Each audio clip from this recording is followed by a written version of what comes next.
So, Teresa, you created quite a stir in your church back then, didn't you? I guess you would say that. Tell me about that. Just the idea that we knew that we had a very progressive bishop, Bishop Walter Sullivan, in our region. I was working on staff at St. Nicholas Catholic Church, and it was important to us to be having, I was a social justice minister. That, we had a paid staff person, part-time, but I was doing that work, and we had upwards of 50 ministries that were working in the community, but the justice foot was dragging a bit. We were really good at the charity pieces. That's what, Catholics and Friends are known for, but to really dive into social and environmental justice was a harder ask. And so this was an effort. Other parishes were having the same struggles. So those of us that had really been steeped in the traditions of the Catholic social teaching wanted to bring our faith to bear to the wounds of the world. And we created what's called Sowers of Justice. And that then turned into, upwards of almost 15, 16 working communities. And the working communities are on all kinds of topics, everything from nonviolence and peacemaking to anti-racism, women's issues, poverty, environment. I mean, they cover the gamut, but that's what's wonderful is they intersect. It's a sense that if somebody's working on their own passion, they are also supporting the full agenda of what the whole body of Catholic social teaching embodies. And we got excited about this organizing, direction that we were walking in, and it was the Daughters of Wisdom they were certainly my inspiration, because Sister Marilyn, Sister Margaret, and Sister Grace had been among us in community. They were our community. And they had, been inspiring, and so anytime we wanted to walk in a direction of really following the steep traditions of wisdom in the marketplace, we really wanted them to be a part. So I'm sorry if I deceived by acting like it was way bigger than it was, but the optimism and the inspiration that we all had, that together we really could create a model, an organizing model for Catholics and Friends. It was always to be way wider than just our siloed group. And Sister Margaret is the one that always tells us nothing's in a silo. So we move out into the river of activity out there, and I was just sort of the organizer. I helped to found Sowers, which then turned into a lot of collaboration with entities like Virginia Organizing. I had tried to pursue law myself and decided there was no justice in the justice system, so I went into community organizing. So I had worked for the church and Virginia Organizing, which was a secular organizing group, but absolutely holds the same tenets and values, and it puts people first. The people decide what they'll work on, they decide how they're affected, and they speak truth to power. So we started to intersect with those. Our working communities continued to do that. And then eventually, after we had gotten the Southampton Roads chapter of Virginia Organizing started, I moved over for some younger and more diverse organizers to be our partners there. And I got called into the vision of the Interspiritual Empowerment Project because, as you can probably tell from my energy level, I'm real good on the action end, the contemplative grounding. And I've had wonderful mentors. I'm looking at Sister Grace right now, that remind me that that's where we have to begin. So it was an intentional effort to hear the call of the Holy Spirit in making sure that I was finding balance for myself and for the organizing efforts. And also it came from a place of faith within me. I had to be able to do it from a place of faith. Fortunately, after working for Virginia Organizing for 10 years, for the first time ever, they allowed this collaboration. And so the Interspiritual Empowerment Project is a joint plan of work of Virginia Organizing, but it outreaches and engages people of faith in the work of the people for the common good. And so that's where the grant comes in. It's not easy work to fund. And now, after doing it for quite a few years, we all realize our leadership is a wisdom circle. Of which, Margaret is kind of the secretary and pulls us together. Right now, it's all women, It's women that come from the Catholic tradition, but we work in a interspiritual way. So we create a calendar every month and work with all of these initiatives, or what we call collaborations, that have been created with groups out in the world, those of sewers and other partners. And we have about 7 initiatives that really speak to women and children, especially in this time of pandemic, that we want to sustain. And they're everything from a bank-on match savings program, where we help unbanked families get financially empowered. Everything's free. Then we raise in the community $150 of match savings if they get through the whole program and walk forward financially. Then we match them saving $150 of their own dollars, and people who've never had a savings account in their lives are able to be empowered for the first time to be able to do that. That will be one of the initiatives that I know I've talked to you about, Catherine. So. Sister Margaret, tell me, what was it that was real key to you in endorsing this particular grant for this year? Well, it's directly working with women and children. It's directly related to the community. And it's really an outgrowth of what we're supposed to be doing from Vatican II. It's the involvement of laity. All of the activities in this are faith-filled people that are active women and men in the community. So I see it as a collaboration of religious and laity. That was always meant to be. That we as religious are not, our purpose is to empower and pass on. So this was a perfect example of this. So once a person is deemed eligible, for lack of a better word, to become a participant in this particular program, is it a year-long process? What are some of the things that are put into place to support a positive outcome? Depends on what it is that they want to do, Catherine. So what we had asked the Daughters of Wisdom to fund for this year was, there are 7 particular initiatives or collaborations, as Margaret said, that are working in the world.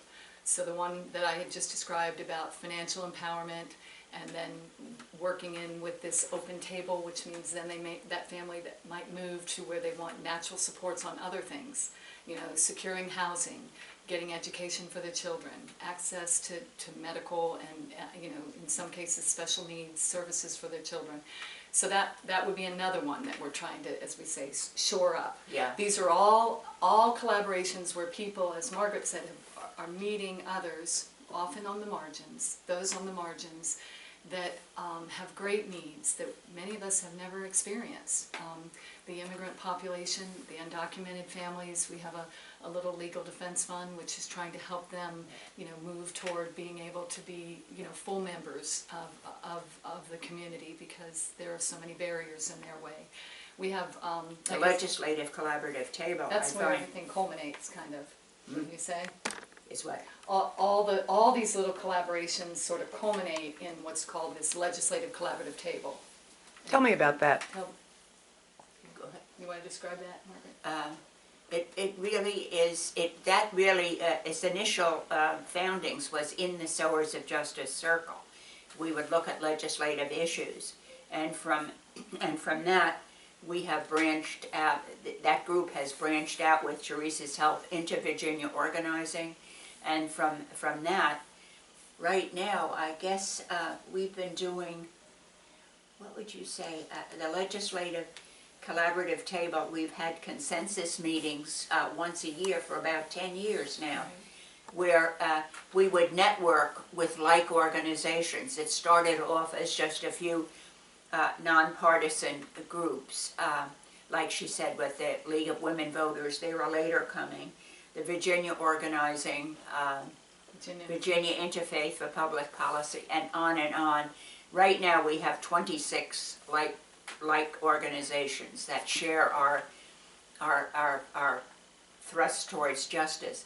Now all of these groups come together. We don't necessarily affirm all of their intents, but with certain things that we can collaborate, they come together and we figure out what issues in the community need to be addressed in the General Assembly. And a consensus comes of 6 issues, and we work on surfacing those.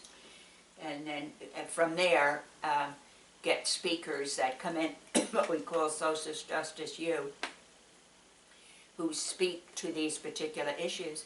And then the bottom line on all of this is, the whole purpose of this is to get groups together to visit their own legislators. So right now is 26? Yeah, almost 30 visits in Hampton Roads. We expanded to Hampton Roads as of 2 years ago. Used to be just Southampton Roads, so we've gone from about 20 visits to close to 30 visits. But they are constituents, right, that learn about the issues. But what's the magical thing is that spring consensus, you wouldn't think, I mean, people can't agree on what to put on a pizza, you know, but you have 26 groups that have their own passions, right, and their own agendas, and they manage to set aside their own agendas so that we can be strategic together.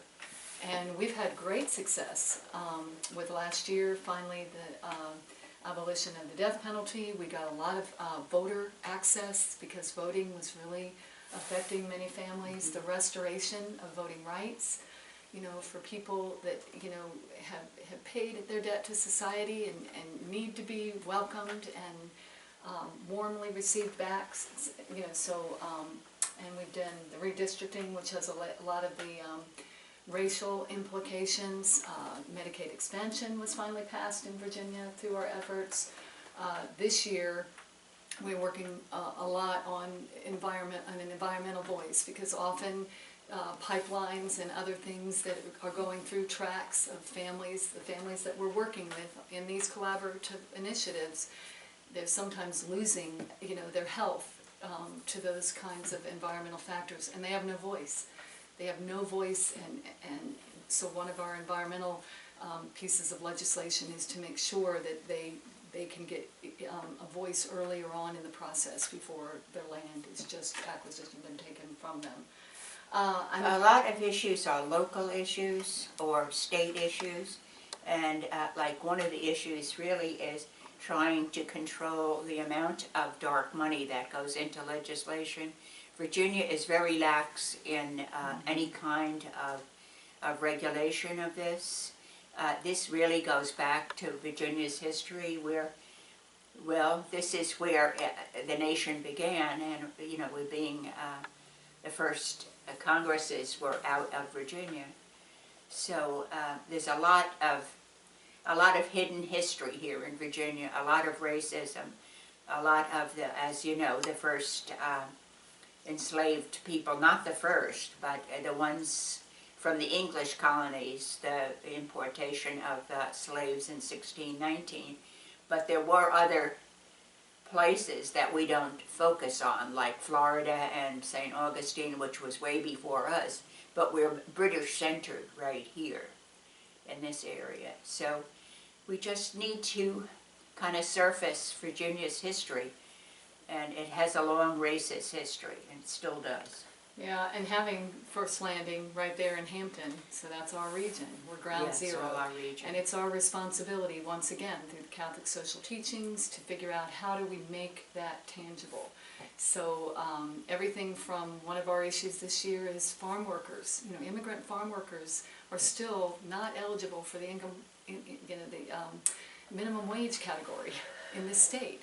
They were purposely intentionally left out. Last year. And that's all about discrimination. It's all about racism. So wherever it rears its head, you know, we are there as the people, because it, you know, what affects one of us affects all of us. And collectively, we're really excited about these collaborations, and to have Sister Grace, Sister Margaret, the Spirit of Maryland, in this work with us. You know, as I say, women religious rock. They're the ones that have always put their feet to the faith and have encouraged us. It was Sister Margaret way back when we were doing this in our little silo. she kept saying, you know, we've got to get out into that wider river. And so my role has just been to be that networker, you know, be that person that's out there sort of representing our efforts, pulling people of faith in.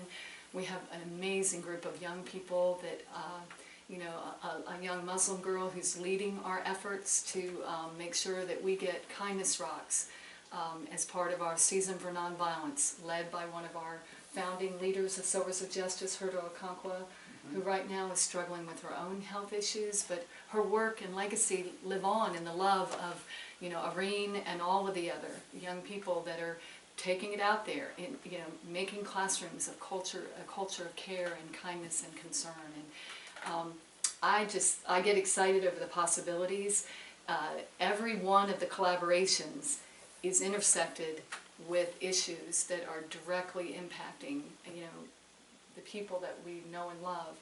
I will say that almost every issue we're working on, there's someone in my own family who is being affected. And I think if all of us looked out just a little past our fingertips, we'd realize that, you know, we are the people we're waiting for to care for the people we love. And that is what applying for this grant this year was all about. We so appreciate the Daughters of Wisdom for what they have given to the community in the way of sisters who have been so devoted to their vocations, where they've discovered the people on the margins and then brought them to us in ways that we can bring remedy.